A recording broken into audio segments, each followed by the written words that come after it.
El desarrollo de la URSS se dio hasta la Segunda Guerra Mundial por Lenin, que fue jefe de gobierno de 1922 a 1924, y Stalin, que fue secretario general de 1922 a 1953. Lenin fundó el Partido Comunista de la Unión Soviética, el cual era un partido único que monopoliza el poder, es decir, que tenía un exclusivo control de él. De 1917 a 1921 estaba establecida la economía de guerra, que se utilizaba cuando había sucesos históricos donde existía mucha violencia para que siguieran en funcionamiento las actividades económicas. Se le dio fin el 21 de marzo de 1921, dando inicio al NEP, que significa Nuevo Plan Económico que permitía el libre mercado, pero que fue reemplazado en 1928 por el primer plan quinquenal de Stalin. En cuanto a cultura, se da el arte de las vanguardias o el vanguardismo, que son obras experimentales e innovadoras. En 1919 se crea la Tercera Internacional, que fue una asociación de partidos comunistas para difundir la revolución en el mundo, lo cual trajo consigo una oleada de revoluciones frustradas. El miedo de la burguesía llevó a Lenin a tomar medidas contra el comunismo. Como medidas internacionales está el aislamiento de la URSS, que es rodeada por un cinturón sanitario de dictaduras anticomunistas, y como medidas nacionales está el defender a los partidos socialdemócratas y después la financiación al fascismo. Stalin hizo purgas para eliminar a sus rivales y también inculcó el culto a la personalidad, el cual era un conjunto de elaboraciones culturales en donde se le idolatraba.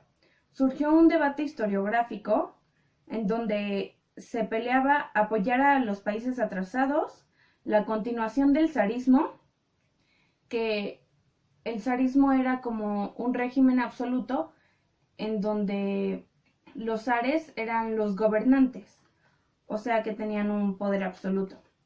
Y la ruptura con Lenin. El gobierno hace planes quinquenales que, como su nombre lo dice, consistía en la planificación de la economía cada 5 años. Esto lo hizo para empresas públicas, lo cual generó un éxito económico. En cuanto a cultura, se da el arte realismo socialista, propagandismo, y se le da fin a las vanguardias. Stalin defiende el socialismo en un solo país en contra de la revolución permanente de Trotsky, que era partidario de la expansión internacional. Se exilia y crea la Cuarta Internacional anti-stalinista.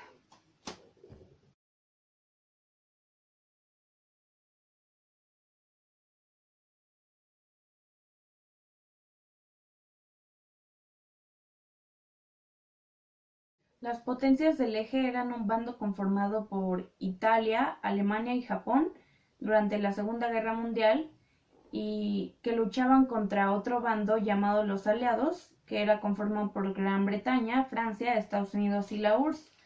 Se dividió en dos fases. La primera fueron los triunfos del eje, que fueron Pacto Ribbentrop-Molotov e invasión de Polonia en 1939, invasión de Dinamarca y Noruega en 1940, invasión de Holanda, Bélgica y Francia en 1940, fracaso de la Luftwaffe contra Inglaterra de 1940 a 1941, campaña de África en Egipto de 1941 a 1942, fracaso italiano, ocupación de Yugoslavia y Grecia en 1941, Operación Barbarroja en 1941, ocupación del Cáucaso y llegada del Stalingrado en 1942, invasión japonesa de China en 1937 y por último, agresión a las colonias europeas y a Estados Unidos en 1941.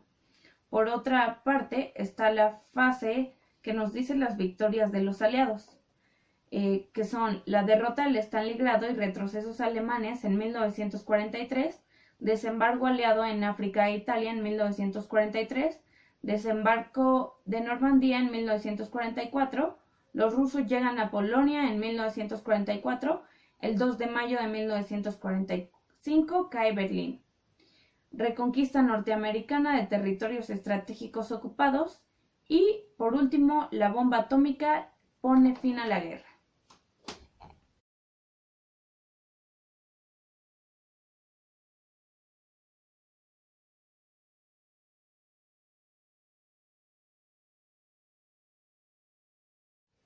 La Revolución de Febrero comenzó por una manifestación en donde el zar fue obligado a abdicar en su hermano.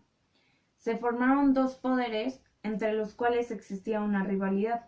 Unos eran los soviets, que estaban conformados por obreros y campesinos. Los bolcheviques fueron aumentando su influencia por su oposición a la guerra, y Lenin proclama sus tesis de abril en las que reclama todo el poder para los soviets. Por otro lado estaba el gobierno provisional, que estaba formado por intelectuales y burgueses. Era un poder oficial controlado por los partidos moderados. Convoca a la Asamblea Constituyente, pero continúa con la guerra y los mencheviques lo apoyan. Se da la campaña de Kerensky en el frente para subir la moral, pero fracasa su ofensiva en Galicia. La Revolución de Octubre se da tras el intento de golpe de Estado de Kornilov, en donde los bolcheviques tienen 40.000 hombres armados. Así que se da un golpe de Estado bolchevique que hace que se disuelva la Asamblea Constituyente y se cree la RSFSR, que significa República Socialista Federativa Soviética de Rusia, que se crea en 1917. Se da la Guerra Civil Rusa de 1917 a 1922 entre el Ejército Rojo y el Blanco, que es apoyado por Estados Unidos, Reino Unido, Polonia y Japón. Se crea la URSS en 1922. Este golpe de Estado genera a la vez paz con Alemania, decreto de la tierra, autogestión obrera, derecho de autodeterminación y cancelación de la deuda externa.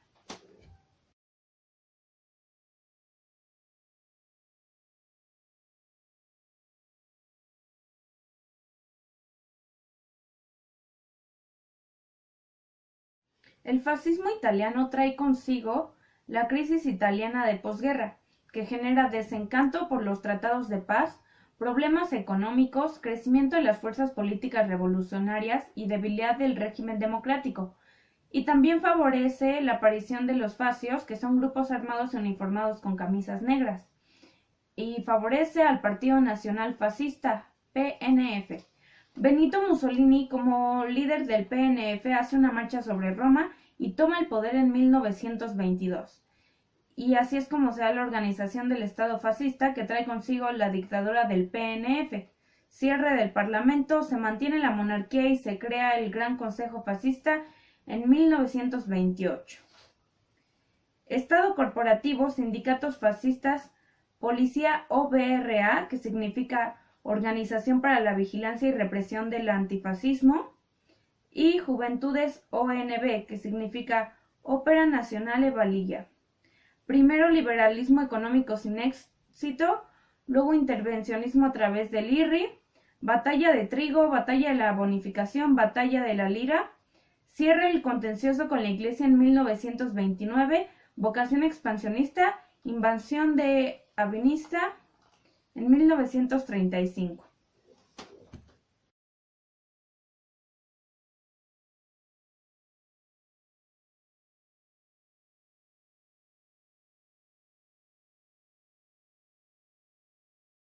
Algunas de las causas económicas según Otto Bauer son la Primera Guerra Mundial, la Revolución Rusa, la crisis de 1929 y la pérdida de beneficios de los grandes industriales. Algunas otras causas de tipo ideológico y cultural, según Siv Sternhell, es el fascismo italiano, hunde sus raíces en la cultura europea, es decir, ideologías vitalistas.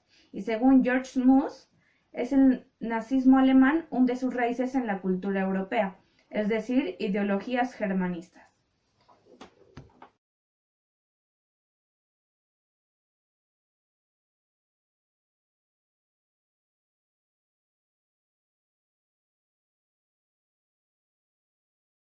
En la economía, de 1920 a 1922 hubo una crisis de reconversión de la industria militar en civil. De 1922 a 1924 hubo un círculo vicioso. Alemania no se recupera y no se puede pagar las reparaciones. Los aliados no cobran, por ello no pueden pagar sus deudas a Estados Unidos. En 1924, Plan Dawes, reducción de reparaciones y Estados Unidos da créditos a Alemania, lo cual hace que esto se recupere. De 1925 a 1929, los capitales buscan refugios en Estados Unidos, pero como Estados Unidos reparte crédito, se establece un equilibrio aparente. En cuanto a política, en 1922 hubo un ascenso del fascismo italiano. De 1923 a 1925, Francia ocupa Alemania. En 1925 se dan los tratados de Locarno. En 1928 hay un pacto de París y en 1929 se da la declaración Briand-Stresemann en la CDN a favor de la Unión Europea.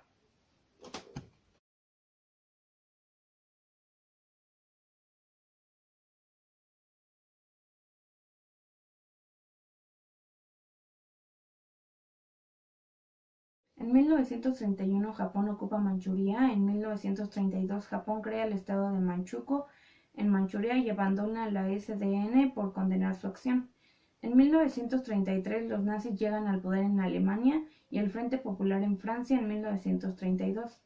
En 1935 Italia invade Abisinia. De 1936 a 1939 se da la Guerra Civil Española.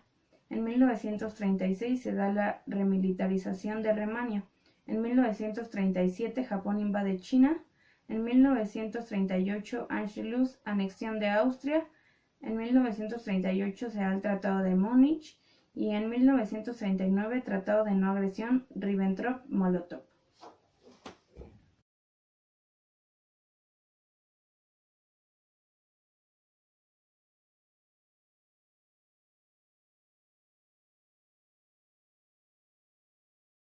Se intenta dar soluciones a la crisis de 1929, medidas proteccionistas como el cierre de importaciones, lo cual fracasa ya que hace que el comercio mundial caiga 2/3.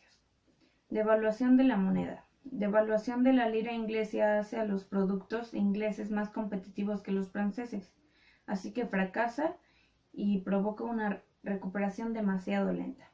Aumento del intervencionismo estatal. Abandono del patrón oro 1931.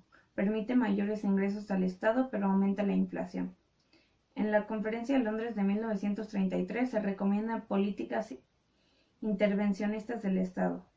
Roosevelt de 1933 a 1945, programas de trabajo sociales New Deal, que no es suficiente ya que es muy pequeña.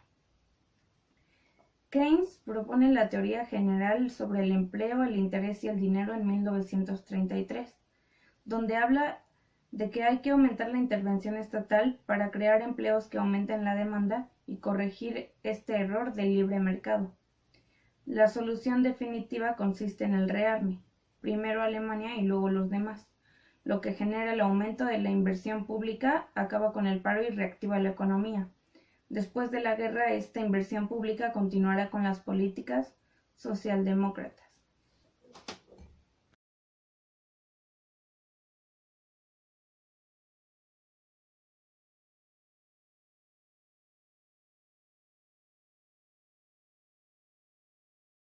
Hitler refunda el Partido Nacional Socialista Alemán en 1921. La situación de Alemania tras la guerra genera insatisfacción provocada por el Tratado de Versalles, debilidad del régimen democrático de la República de Weimar y graves dificultades económicas. Intenta tomar el poder por la fuerza y fracasa en 1923 y se da la crisis de 1929. El impacto de la crisis en Alemania resulta decisivo para que Hitler llegue al poder en 1933. Organización del Estado nacionalista. Es represión de la oposición, represión violenta del partido, represión violenta antisemita, desarrollo de la producción armamentista y construcción de infraestructuras y política exterior expansionista que supone la revisión del Tratado de Versalles.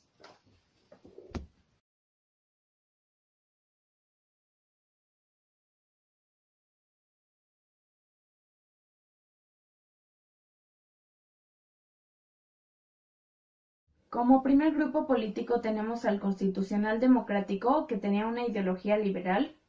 Estaba conformado por la alta burguesía y exigían reunir una asamblea constituyente para hacer una monarquía constitucional. Después está el socialista revolucionario, que tenía una ideología socialista moderada.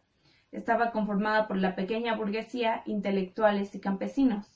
Exigían reunir una asamblea constituyente para hacer una república y el reparto de tierras también. Están los populistas, que tenían una ideología anarquista. Eran conformados por campesinos Exigían el reparto de tierras y la autogestión, que era gobernarse a sí mismos. Y por último tenemos a los socialdemócratas, que tenían una ideología socialista marxista.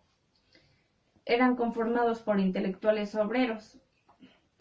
Mencheviques eran partidarios que tenían que pasar por una fase previa al capitalismo y sistema liberal antes de instaurar el socialismo.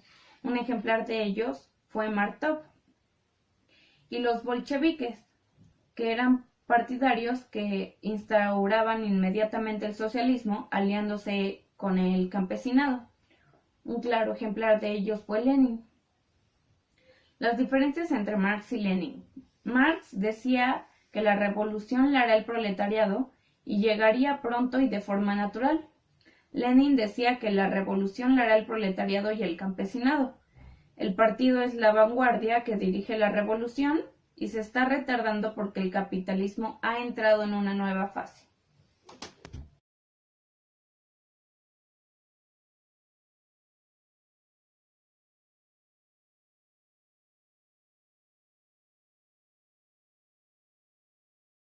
Desde mi punto de vista, yo pienso que sigue siendo vigente, principalmente porque son las bases de nuestra historia actual. Se nos habla de factores de estabilidad y seguridad. Nos ha servido para el desarrollo y transformación social. Nos ha servido también para arreglar conflictos que hay en la comunidad de manera pacífica y razonable y a afrontar aquellos conflictos que deben resolverse de manera democrática. Los seres humanos habitamos en un espacio de interacción en donde no se deja de lado la discusión libre y la contraposición de ideas, con el objetivo de alcanzar acuerdos para que se haga posible la coexistencia.